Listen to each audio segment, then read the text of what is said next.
اهلا بكم. في الفيديو ده هقدم لكم تحليل كامل عن عزيز بيهيتش اللاعب الاسترالي الجديد لنادي النصر السعودي. في البدايه عارف انكم اول ما سمعتوا عن الصفقه بحثتوا عنها على اليوتيوب وبحثتوا عن اهداف ومهارات اللاعب عزيز بيهيتش، وفي نفس الوقت برضو بحثتوا عن ردة فعل كذا عن اللاعب عزيز بيهيتش. لكن في الفيديو ده بقدم لكم حاجه مختلفه وتفاصيل اكتر، فما تنسوش انكم تكملوا الفيديو للنهايه وتشتركوا في القناه لو لسه ما اشتركتوش، وتعملوا لايك للفيديو وتسيبوا لي رايكم في التعليقات بعد ما تتفرجوا على الفيديو. واللي حابب انه ينتسب في القناه هسيب لكم رابط الانتساب في التعليقات عشان نقدر نكمل بالمستوى اللي يليق بالدوري السعودي في الفترة اللي جاية، وفي نفس الوقت نقدر نحافظ على الاستمرارية في المحتوى على القناة. ويلا بينا ندخل في اللقطات والتفاصيل بتاعتنا. وفي البداية خلينا أعرفكم بكارت الدوري السعودي، وده اللي من خلاله هنقيم اللاعب في نهاية الفيديو بعد ما نتعرف على كل الإمكانيات بتاعته. فيلا بينا، ما تنسوش تذكروا الله بقلبكم ولسانكم وتصلوا على سيدنا محمد. ويلا بينا ندخل في أول حاجة من اللاعب، وهي الإمكانيات البدنيه. عزيز بيهيتش واحد من اللعيبه، لاعب بيلعب باك شمال، فبالتالي لازم يكون عنده القوه البدنيه عشان يقدر يلتحم مع الاجنحه اللي بيكونوا موجودين معه، خاصه كمان لما بيضم في المنطقه في الحالات الدفاعيه. وفي نفس الوقت لازم يكون سريع وحاجات تانية كتير. فخلينا نبدا الاول بالتكنيك بتاع اللاعب والديناميكيه بتاعت الجسم بتاعه وفي نفس الوقت الليونه اللي موجوده عنده. فهل عزيز بيهيتش واحد من اللعيبه اللي عندهم الليونه؟ فالاجابه لا، واحد من اللعيبه اللي عندهم مشكله كبيره في التحولات بالجسم وفي نفس الوقت في الليونه وفي الارتكاز. فبنشوف اللاعب اوقات كتير بيترقص بكل سهوله بسبب ان جسمه ما فيهوش الليونه الكافيه اللي يقدر يتعامل بيها مع المهاجمين اللي في وشه، وخاصه لما بيقرر كمان انه يروح يلتحم معاهم. خلينا نشوف مثلا في اللقطه اللي قدامنا دي، الراجل يعني الكره قطع الكوره وفي نفس الوقت راح نزل على الارض بكل سهوله بعد ما قطع الكوره، وده بسبب زي ما قلت لكم انه ما عندوش اتزان بشكل كامل على الارض. وفي نفس الوقت تعالوا نخش في اللقطه اللي بعدها اللي هتوضح لنا اكتر ازاي اللاعب ما عندوش الليونه او الديناميكيه في الجسم اللي تخليه يقدر يتعامل مع الاجنحه اللي قدامه بشكل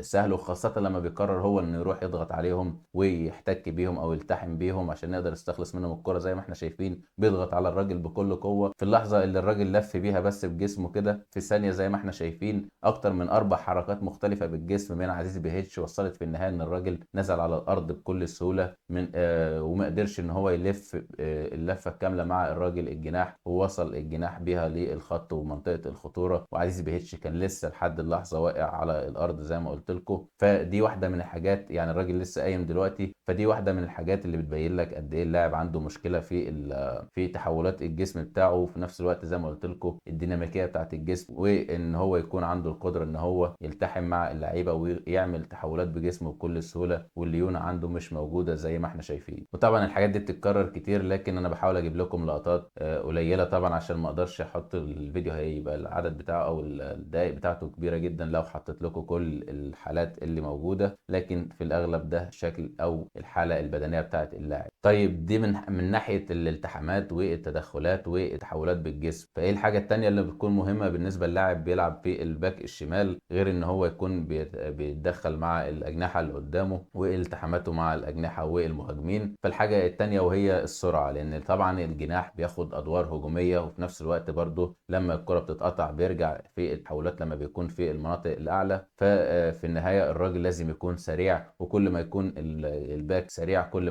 ما يكون افضل. واصلا في الاغلب لازم الباك يكون عنده السرعه من متوسطه لعاليه، لو اقل من كده فالراجل بيواجه مشاكل في الناحيه الهجوميه على الاقل، فبيضطر المدربين ان هم يوقفوه في الناحيه الدفاعيه. لكن عزيز بيهيتش من ناحيه السرعه، فخلينا نقول ان الراجل يعتبر واحد من اللعيبه السريعه ومن الباكات اللي عندهم السرعات عاليه. ولو لاحظنا في الدريبل بتاعه بالكوره وجريته بالكوره، الراجل بيستغل رجله اليمين في السندات بالكوره وهو بيجري زي ما احنا شايفين قدامنا ده عزيز بيهيتش، والكوره معاه هيشوف الانطلاقه بتاعته، السرعه بتاعته عاليه زي ما احنا شايفين، سند الكوره اكتر من مرتين ثلاثه برجله اليمين. ودي الحاجه اللي لاحظتها في اللاعب بعد ما اتفرجت عليه، وهي ان اللاعب ما يعتبرش بيور اشول، او انه مش اشول بشكل كامل. احنا بنقول عليها كده عندنا مش اشول صرف، او هو مش لاعب اشول بشكل كامل. بيستخدم رجله اليمين في سندة الكوره، في عدلة الكوره، في الدريبل بتاعه بيستخدم برضو رجله اليمين. اوقات برضو بيلعب العرضيه باليمين، اوقات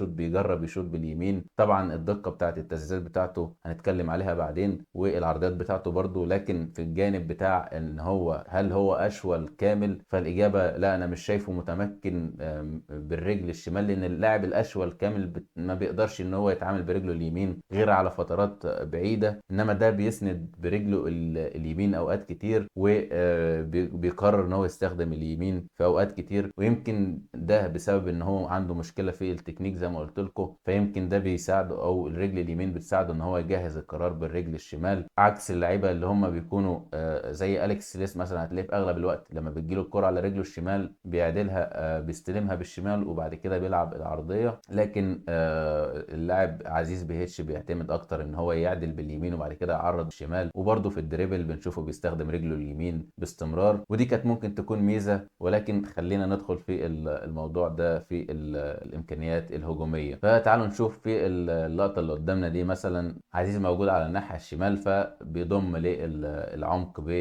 ويعدل الكرة على رجله اليمين، ويقرر انه يعمل العرضية بالرجل اليمين من غير ما يقرر انه يلف تاني ويعدلها على شماله عشان يعمل العرضية. وده القرار اللي بياخده مثلا أليكس تيليس في النصر. اي لاعب اشول او باك اشول واشول بشكل كامل، بمعنى انه ما بيعرفش يستخدم الرجل اليمين اصلا، فهيعدل الكرة على شماله مرة تانية عشان عنده الوقت والمساحة انه يعدلها. لكن الراجل على طول بيقرر انه يلعب باليمين، فما عندوش مشكلة. ومن الرجل اليمين او الرجل الشمال والامكانيات البدنية، تعال ندخل بقى على الجزئية التانية وهي الامكانيات الدفاعية. فزي ما اتكلمنا كده ان الامكانيات الدفاعية مهمة جدا لاي باك شمال، وخاصة في فريق زي النصر بيعتمد على ان سلطان الغنام هو اللي واخد الملعب بشكل كامل على الناحية التانية. فلازم الراجل الباك الشمال ده يكون دفاعيا ثابت في الملعب وعنده امكانيات دفاعية جيدة على الاقل في مواقف الواحد على واحد. فزي ما احنا شايفين أليكس تيليس راجل جيد في الامور الدفاعية وفي مواقف الواحد على واحد، فبالتالي لازم يكون البديل بتاعه في دوري ابطال اسيا يكون في نفس المستوى على الاقل في الجانب الدفاعي. وزي ما قلت لكم، بما ان الراجل عنده مشكله في الليونه بتاعه الجسم او في عدله جسمه وتعامله مع الالتحامات، فده بيعوضه بجزئيه تانية، وهي ان اللاعب بيكون ذكي وما بيبيعش نفسه زي ما احنا بنقول كده، ما بيبيعش نفسه بكل سهوله. عشان كده بيحافظ على الخطوه ما بينه وما بين الجناح اللي قدامه او المهاجم اللي قدامه. فتعالوا نشوف مثلا في اللقطه اللي قدامنا دي، الراجل الجناح داخل على عزيز، فضل محافظ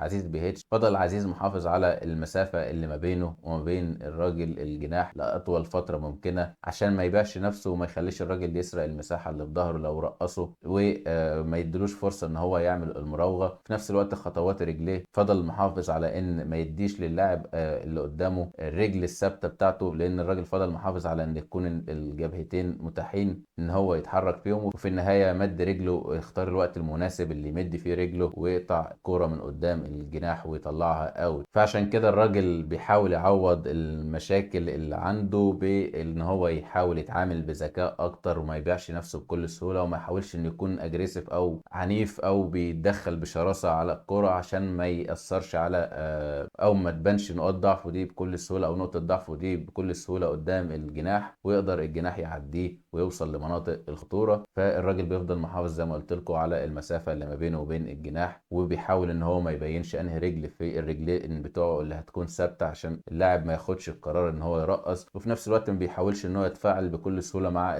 الحركات اللي بيعملها المهاجم بجسمه عشان المهاجم ما يقدرش يرقصه. فدي واحده من ضمن الحاجات اللي بتميز اللاعب في ناحيه في الناحيه بتاعه الواحد على واحد ومواقف الواحد على واحد زي ما قلت لكم. فده اللي يخلينا نقول ان هو جيد من الناحيه دي بالتحديد. وده يدخلنا على الحاجه اللي بعدها واللي مهمه بنسبه كبيره، وهي زي ما قلت لكم اللاعب بما انه سريع، فبالتالي هو واحد من اللعيبه اللي يقدروا يفيدوا فريق النصر في حالات كتير، من ضمنها حالات التحولات الدفاعيه. لما يكون فريق النصر طالع للحاله الهجوميه وعزيز طالع لمناطق هجوميه اعلى، فبالتالي في حاله التحولات الدفاعيه الراجل هيقدر انه يرجع ويرتد بكل سرعه، فيقدر ان هو يساعد الجانب الدفاعي ده. غير ان في الركنيات والكرات الثابته شفته مع المنتخب الاسترالي بيعتمدوا عليه ان هو اللي يكون متاخر في الخط اللي ورا، طبعا ده بفضل السرعه بتاعته، فيقدر يفيد الفريق من الناحيه دي. وزي ما قلت لكم دي واحده واحدة من ضمن الحاجات اللي بتميز اللاعب وهي سرعته في الارتداد. فتعالوا نشوف مثلا في اللقطة اللي قدامنا دي، الكرة كانت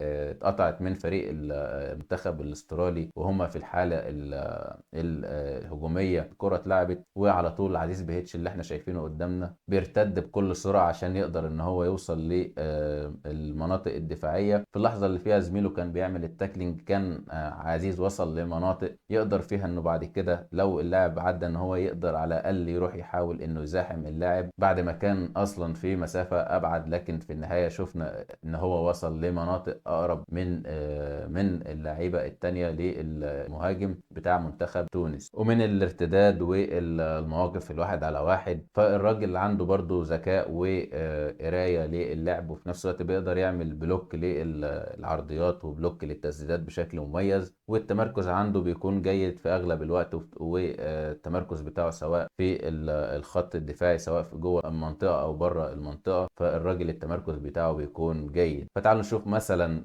زي اللقطة اللي قدامنا دي في ماتش فرنسا واستراليا في كأس العالم. الكرة اتلعبت جوه ال 18 لجريزمان زي ما احنا شايفين. عزيز هو اللي عند الهايلايت الحمراء، فاول ما وصلت لجريزمان بيشوط الكرة الراجل راح، فعزيز وصل بكل سرعة للجول عشان ينقذ الكرة من على خط المرمى زي ما احنا شايفين بفضل القراية والتمركز بتاعه اللي كان جيد. وده اللي دخلنا للنقطة اللي بعد كده، وهي انه ما دام التمركز بتاعه جيد جوه المنطقة وبره المنطقة، فهل جوه المنطقة بيقدر يتعامل مع الكرات العالية؟ لان احنا عارفين ان الكرات العالية واحدة من ضمن الحاجات اللي لازم الباك يقدر يتعامل معاها هي الكرات العالية. وخاصة ان المهاجمين بيفضلوا اكتر ان هم يروحوا يتحركوا في المساحة اللي فيها الباك، عشان الباك بيكون اضعف من المدافعين او من قلوب الدفاع في حالات الكور العالية. وطبعا زي ما قلت لكم عزيز تمركزه جيد، لكن من ناحية الرأسيات فالموضوع بيكون صعب شوية. فزي ما احنا ما هنشوف في اللقطة اللي قدامنا دي قدام منتخب فرنسا، امبابي بيعمل العرضية فالكرة وصلت في الهواء، عزيز واقف على الست يارد زي ما احنا شايفين على منطقة الست يارد، ووراه على طول جيرو، والعرضية هتتلعب في ظهر عزيز. جيرو اخد الكرة من ورا عزيز طبعا لان عزيز اقصر من اللعيبة اللي موجودة كلها، فالكرة اتلعبت في ظهره على طول. فبعد ما عدت من عزيز بنفس المستوى تقريبا وصلت لجيرو، لدرجة ان جيرو وطلها لتحت اصلا او نزلها لتحت شوية براسه. ففي النهاية جيرو سجل منها هدف منتخب فرنسا. ففي الكرات العالية فالموضوع هيكون فيه مشاكل شوية زي ما يعني في اوقات كتير برضو بتحصل مع أليكس تيليس، ولكن في ناحية التغطية في الكرات العرضية اللي بتكون على الارض مثلا الكرات العكسية اللي على الارض، فالراجل بيقدر يتعامل معاها بشكل جيد الى حد ما. وده يدخلنا بقى من الجانب الدفاعي للجانب الهجومي، وهو برضو واحد من الجوانب المهمة بالنسبة لفريق النصر، لان النصر لما بيحتاج ان هو يفرد الملعب بشكل اكبر ويزود او يعمل كثافة، فهو بيحتاج ان الراجل الباك شمال يكون ليه ادوار هجومية في الماتشات. فتعالوا نشوف اول حاجة عندنا في الحالات الهجومية بالنسبة للاعب عزيز بيهيتش، وهي تعامله مع في الخروج بالكرة وحالات الخروج بالكرة، وتعامله مع ضغط المنافس اللي بيكون بشكل شرس عليه. زي ما احنا شايفين قدامنا دلوقتي في ماتش استراليا والارجنتين، الكرة وصلت من الحارس لعزيز على الناحية الشمال، فزي ما احنا شايفين اللي استلم الكرة ده عزيز بيهيتش، وبدأ لاعب منتخب الارجنتين يضغط عليه بكل شراسة. في اللحظة اللي استلم فيها عزيز بيهيتش الكرة كان ممكن يستلم ويفرد برجله الشمال على الخط عشان يبدأ يرمي الكرة للعيبة اللي موجودين على الخط من لعيبة المنتخب الاسترالي اللي هيتحركوا. لكن الراجل من غير ما يستنى او من غير ما يكون مجهز القرار بتاعه اتأخر جدا في انه ياخد القرار، فبالتالي اضطر ان هو يرجع الكرة مرة تانية لخط الدفاع. في اللحظة اللي رجع الكرة فيها لخط الدفاع عمل مشكلة كبيرة بالنسبة للاعيبة المنتخب الاسترالي، بالذات للراجل قلب الدفاع اللي استلم الكرة. في وقت الاستلامة بتاعته كان منتخب الارجنتين جهز المصيدة بتاعته بانه الراجل اللي بيضغط ده وميسي ولاعب التاني من منتخب الارجنتين والفاريز عاملين حرفيا قافلين زوايا التمرير لمعظم اللعيبه التانيه زي ما احنا شايفين، قافلين على الاثنين المحاور في العمق، وفي نفس الوقت قافلين على الباك اللي هو عزيز بيهيتش، وفي نفس الوقت مقفول على الباك اللي ناحيه اليمين. وهيجي دلوقتي الفاريز يقفل على الباك اللي هنا، والراجل اللي بيضغط على اللي كان ضغط على عزيز بيهيتش هيروح يكمل ضغط على المدافع، فهترجع يرجع الكرة لحارس المرمى، فهيكون الفاريز ولاعب الارجنتين التاني الاتنين حرفيا قافلين الزاوية على حارس المرمى. ففي النهاية الحارس بتاع المنتخب الاسترالي هيغلط في الهدف التاني قدام الارجنتين. وكل ده اتسببت بيه التمريرة بتاعت عزيز بهيج، اللي فكر ان او ما كانش مجهز القرار بتاعه وتأخر في انه ياخد القرار انه يلعب الكرة على الخط لزمايله، وقرر انه يرجع بيها مرة تانية لقلب الدفاع، واللي سهل الامور او نجح الخطة بتاعت منتخب الارجنتين. وطبعا زي ما قلت لكم، انا جبت لكم اللقطة دي بالتحديد عشان ابين لكم الفرق ما بين الضغط بتاع منتخب الارجنتين وبين حد تاني. فانا بقول لكم ان في حالة الضغط بشراسة على اللاعب بتبدأ تظهر المشاكل، وخاصة ان احنا بنتكلم عن المنافسين في اسيا من ضمنهم الهلال، ولان الهلال واحد من الاندية اللي بتضغط بشراسة. في حالات بقى الضغط العادي او اللي ما بتكونش فيها شراسة بنسبة كبيرة، فبنشوف الراجل بيقدر يتعامل مع الكرات دي، يعني ما بين ان هو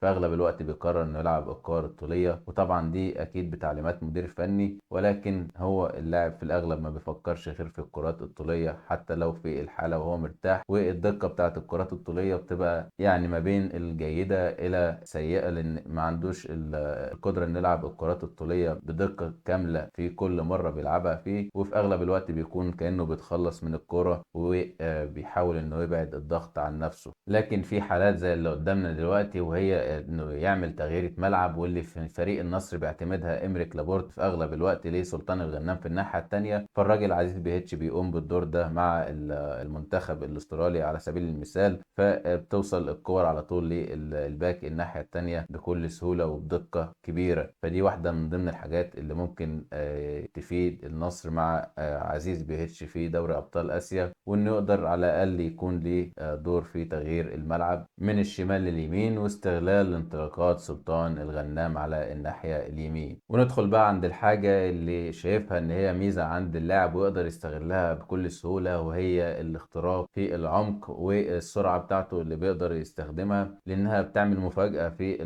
المساحات بتاعة الخصم. وفي نفس الوقت اللاعب زي ما قلت لكم عنده سرعة كبيرة، فبيقدر يخترق المساحات دي بكل سهولة وبسرعة عالية. فتعالوا نشوف مثلا في اللقطة اللي قدامنا دي، كانت قدام منتخب الأرجنتين. أي نعم اللقطة دي كانت في نهاية الماتش، وكلنا عارفين إن منتخب الأرجنتين في كأس العالم كان بيجي في آخر حوالي ربع ساعة أو حاجة، وبيبدأ الجهد البدني يقل بنسبة كبيرة. فزي ما احنا شايفين اللاعب عزيز بياخد الكرة وبيخترق في العمق بكل سهولة، وبيقدر إن هو يعدي الأول ويعدي الثاني ويعدي الثالث ويوصل للجول ويسدد الكرة، ولكن بينقذها المدافع ليساندرو مارتينيز برجله اليمين. فزي ما احنا شايفين على الاقل عنده فكره ان هو يروح ويخترق، وعنده الجرأه انه يروح يخترق، وعنده السرعه اللي تساعده ان هو يخترق في العمق. وبرده في نفس الوقت يقدر ان هو لو وصل لمناطق خطيره، لو ما كانش عنده القرار الصح، فهو يقدر يوصل ناس تانية يكون عندها القرارات الصح في الحالات الهجوميه. زي مثلا في اللقطه اللي قدامنا دي برده قدام منتخب فرنسا، الراجل اخترق ووصل للعمق زي ما احنا شايفين عزيز بيهتش اللي معاه الكرة في العمق بتاع او في اللي جوه الملعب، ومطلع باقي زمايله على الخط. في ما بين 4 أو 5 لعيبة من منتخب فرنسا قدر ان هو يلعب التمريرة لزميله على الناحية الشمال عشان يوصله النعمة العرضية، والكرة دي اتلعبت العرضية بالمقاس في ال 18، وكان ممكن يتسجل منها هدف لمنتخب استراليا، لكن جت في القايم. وليه بقى انا بتكلم ان الموضوع الاختراق ده هو واحدة من اهم المميزات اللي ممكن يقدمها؟ لان باختصار الراجل في العرضيات هنشوف دلوقتي قدامنا الحلول او الشكل العرضيات اللي بيعملها، وهل هي عرضيات مناسبة لباك شمال في فريق النصر ولا لا. فتعالوا نشوف العرضية اللي هيعملها دلوقتي. ده اللي قدامنا عزيز بهيج، هنشوف العرضية في مكان يسمح له انه يعمل عرضية جيدة. عنده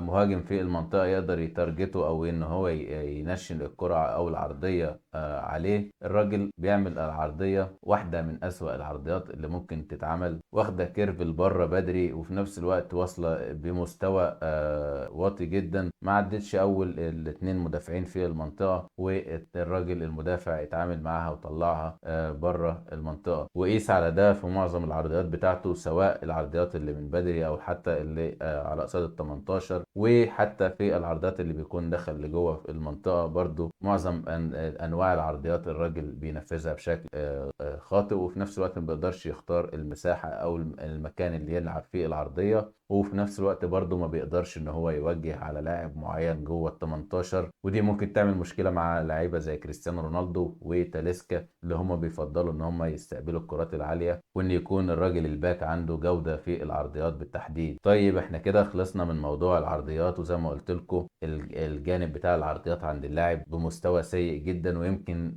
ده يرجع لحاجه من الحاجات اللي انا اتكلمت عنها في البدايه، وهي ان اللاعب ما يعتبرش اشول بشكل كامل. اللاعب الاشول او اللعيبه الشول اللي نعرفها كلهم بيكون عندهم دقه في العرضيات بتاعتهم وقوه في الرجل الشمال، لكن اللاعب ما عندوش لا الدقه ولا القوه. فواضح ان اللاعب يعني خلينا نقول ان هو مش اشول بشكل كامل، او حاول ان هو يكون اشول.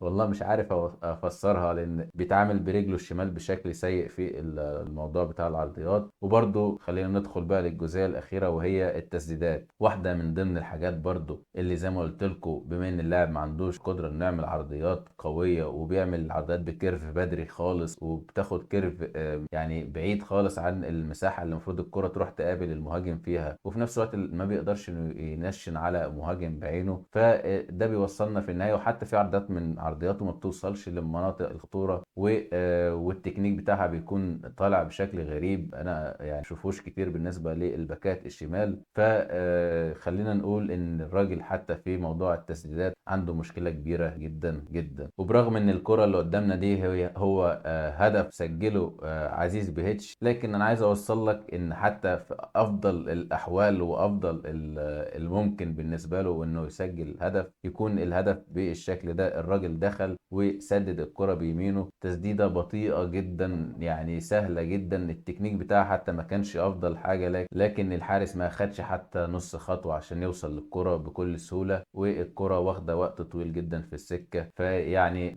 ده افضل حاجه جبتها له في ناحيه التسديد والتسجيل. في حالات تانية التسديدات ما بتوصلش للجول، وفي حالات في حاجات تانية الكور بتطلع عاليه بشكل غريب بالتكنيك بتاع التسديد بتاعه.